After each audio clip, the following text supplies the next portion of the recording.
I'm glad to say he's been trying to stop every war ever since. Scott Ritter, welcome to the show. I don't know which war to start with, Scott. There are so many. Let's start with the subject of our poll, if we may. Will Biden attack Iran? There were siren voices, the usual, Linda Graham and so on, calling for him to do so. And he looked as if, for a moment, he was going to do so. Has he drawn back? Have wiser counsel prevailed? I believe the answer to that question is yes. Look, we just go back just a few years ago, before Biden became president, during the presidency of Donald Trump, the Iranians shot down an American drone, the Global Hawk. And Trump was advocating for a retaliatory strike against the air defense facilities in Iran on Iranian soil, which is reasonable. It's not an unreasonable action. But the Pentagon said, whoa, hold on, boss. If you strike Iran on Iranian soil, they're going to retaliate everywhere, and it's going to begin a pattern of escalation that will lead to a general war that we're not prepared to fight right now. And frankly speaking, even if we took the months or years it took to get ready to fight, we can't guarantee victory. We can't tell you we're going to win this one. And Trump backed down. That same professional military council, of course, doesn't change with the new administration. It still exists. And I believe that Iran's case for being able to, A, withstand an American attack, and B, inflict significant harm on American assets in the region has only increased since that time. The military professionals know this, and I believe that they have counseled Joe Biden accordingly. I don't believe we're going to attack Iran. The proximate reason for the attack that hasn't yet occurred was a strike on an American outpost, an outpost of an illegal base in Syria, for which there is no authority, no international legal authority, and a complete refusal to grant authority by the sovereign government of Syria. What were the Americans doing there, and who do you think struck them? Well, you're absolutely right, first of all, to talk about the importance of differentiating between the American claim that these service members were at Tower 22, which is an adjunct to a larger Area 55 or Al-Tanf garrison that's in Syria. Because we can't admit that if we were on Syrian soil, understand that nations that are illegally occupying territory have no inherent right of self-defense against those of whose territory they're illegally occupying. So the United States has made a false claim that we were on Jordanian soil. The Jordanian government, of course, said, no, that's not the case. The purpose of the American military presence there, and it's actually a coalition military presence. We have, I think, some Norwegian troops, and on occasion we rotate in other NATO or European troops, is the anti-Islamic State or anti-ISIS mission. But the United States itself acknowledges, the Pentagon acknowledges that Al-Tanf is not involved in that anymore, that has pretty much died down.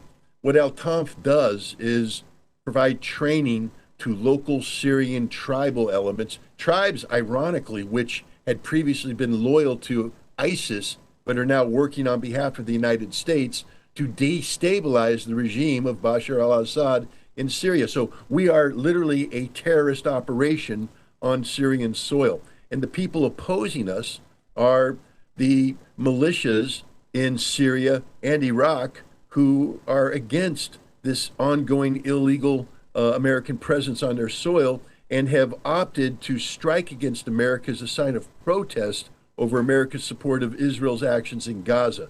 So they were struck by militias, some of which have been armed by Iran. Now, I find it hypocritical and indeed somewhat ironic that Joe Biden says that the reason why we're after Iran is that they have provided weapons to these militias that they've used to strike Americans. Well, wait a minute, Joe. Don't you provide $100 billion worth of weapons to the Ukrainians and have them and sit back and allow them to use those weapons to kill Russians? Are you thereby saying that because Iran did this, we have a right to strike Iran, that Russia has a right to strike America? I mean, there's no consistency in the American argument. It's the argument of a nation that's in panic. Joe Biden knows that he can't do anything against Iran. He also knows, and he's admitted it about the Houthi, that we can't deter the Houthi from continuing to do their operations to shut down maritime traffic in the Red Sea. All the military strikes we've done have been to no avail. Whatever we do in response to what is a tragedy for the American soldiers involved, the death of 3 American soldiers, the wounding of dozens of others, whatever we do in response is not going to end this tragedy. All it's going to do is perpetuate a cycle of violence, guaranteeing that more American soldiers are going to die, more Iraqis are going to die, more Syrians are going to die, more Palestinians are going to die. And that's the crux of the problem. This could all be ended today if Joe Biden would pick up the phone and tell Bibi Netanyahu to stand down. But we won't do that. We'll come to that.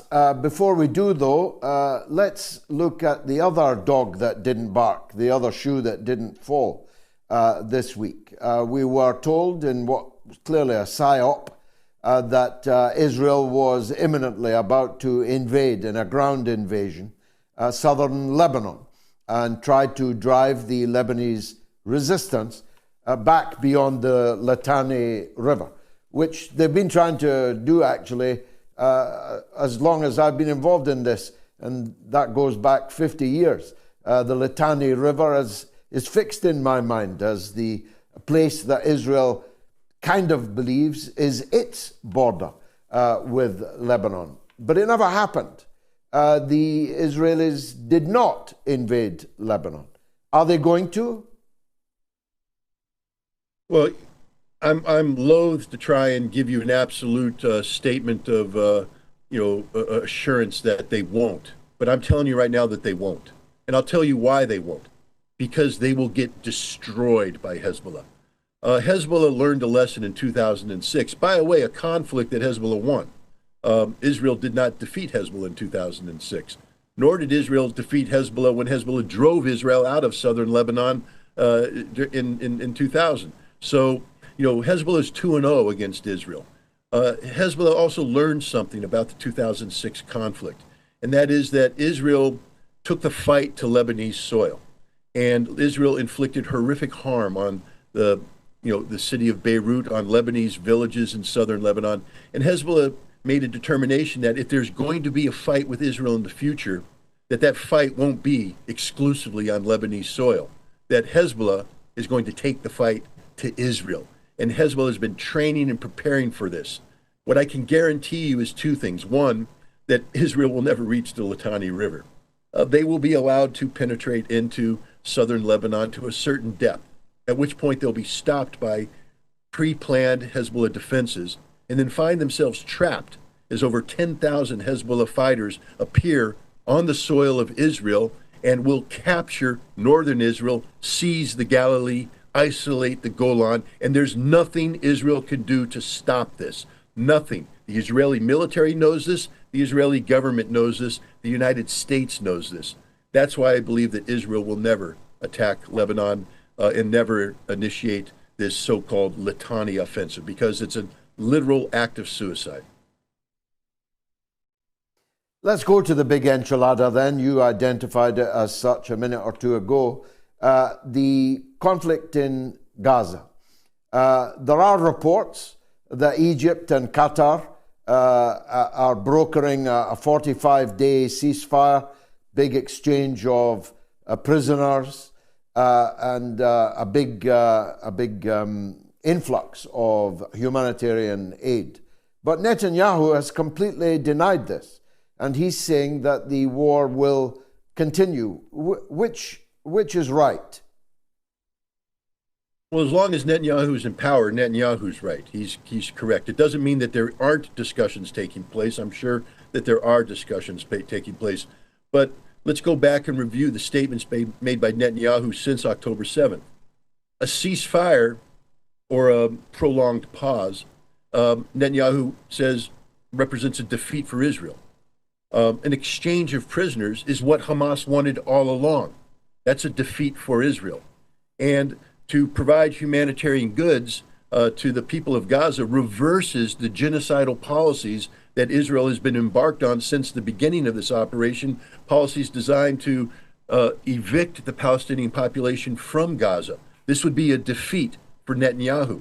Netanyahu right now is struggling not only for his political survival, but frankly, his survival as a free man, because he lost his gambit to take control of Israeli courts. The Israeli Supreme Court has said that his modifications of basic law will not stand, which means that once he leaves office, he will be held accountable in the court of justice for his many crimes of corruption, he and his wife, and they will probably be found guilty and spend the rest of their lives in jail. He doesn't want this.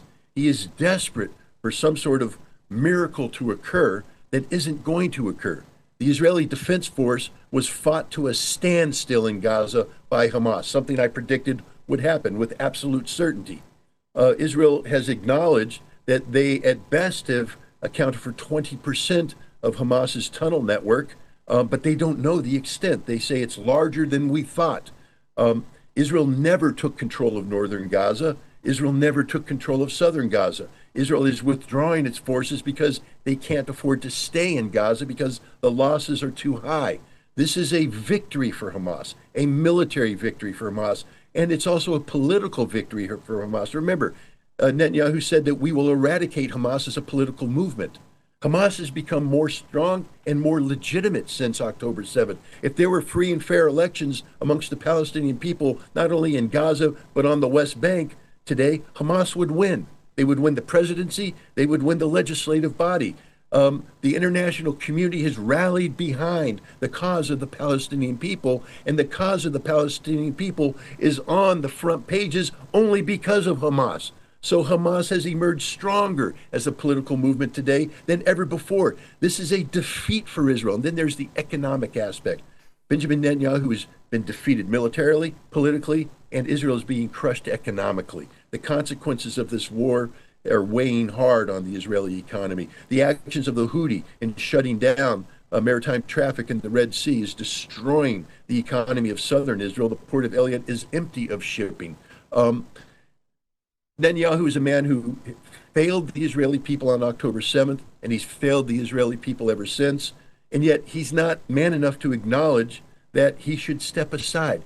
He is putting the security of Israel, the well-being of Israel, not, and of course, the well-being of Palestinian people, but he doesn't care about them. But he ostensibly cares about the people of Israel. He is risking them for his own narcissistic love affair with his notion that he is somehow the savior of Israel. No, no, no. He is evil personified. He is Satan in flesh. He is the worst thing that has happened to Israel in its modern history. And until he is removed from power, I don't believe there's going to be a ceasefire or any of the measures that could lead to a resolution of the conflict in Gaza. Now, I told you there were so many wars, we'd have difficulty covering them all in the time available. And so finally, in the Ukraine, Zelensky tried to remove Zaluzhny, the chief of the army staff, but that appears to have been aborted. There was a backlash, and it's always difficult to try and remove the chief of the army staff in the middle of a war, and if you try and fail, that places the politicians in some jeopardy, doesn't it? Yes, I mean, what we're looking at here is a clear example of the absolute chaos that exists inside Ukrainian politics today. And at the center of this is what to do about the defeat that Russia has inflicted on the Ukrainian army. The Ukrainian army is in desperate situations, desperate straits. They've run out of money. The United States is no longer providing them with arms, equipment, or financing. Europe's pipeline has slowed down, dried to a trickle or nothing. And yet Russia's getting stronger. And so the question is, what does Ukraine do? Zelensky has been confronted by the military with their requirements for dramatic mobilization. Zaluzhny says, I need 500,000 men and I need them right now to fill the gaps.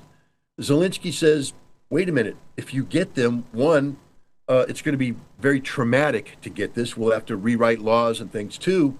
How are you going to train them? How are you going to equip them? You'll just be sending them to the front line to die like we already have. This isn't the right step. We need to find another way. But Zelensky recognizes that there is no other way, that Ukraine is on its last legs. So Zelensky confronted Zelensky, couldn't get Zelensky to agree with him, threatened to fire him. Zelensky stood up to him. The entire Ukrainian military command backed Zelensky.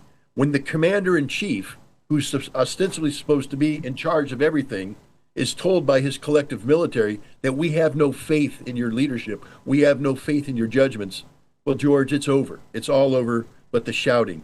And I wouldn't be surprised if sometime in the not-so-distant future, some of the things that we've talked about previously occur. And that is that Zelensky will be removed from power by the Ukrainian military because they recognize that he is the cause for much of the problems that they face today. As always, the inimitable Scott Ritter, thank you for your wisdom and your predictions, which, along with mine, have proved uncannily accurate so far. Thanks very much for joining us, Scott Ritter.